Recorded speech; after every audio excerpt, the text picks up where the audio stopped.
ডাল ভাত খাবার ফেলি আমি এখন আবার বাসা বাড়ি করবো না, আমি জায়গা জমি রাখবো না, দরকার নেই, আমার শেষ, চলেন আমার জীবন এখন শেষ, উঠেন বুঝছেন ভাই? উঠেন কাজেই আমার এখন আর আশা নাই ভাই, আমি এখন বড় ধরনের কিছু আর বানাত নিবেন না। আরে একজন প্রবাসীর বাস্তব জীবন দেখলে আপনারা অবাক হয়ে যাবেন, কত কষ্ট করে বাংলাদেশে টাকা পাঠাই আপনারা চিন্তাও করতে পারবেন না।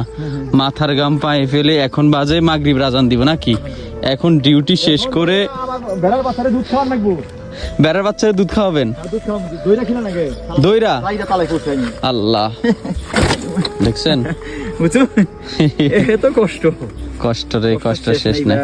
এত কষ্ট কইরা যদি সফলতা না পাওয়া যায় তাহলে আসলে কি করার, কিছুই করার নেই। আফসোস। সবাই একই রাস্তায়, মানে এরা সবাই গ্যাঁত কাটতে যাবে, এই যে যাবো না, এই লোকে মুরগি ফার্ম, মুরগি করে মুরগি পালে, সাদা মুরগি পালে, সাদা মুরগি কোথায়? এই জন্য ফার্ম দিছে।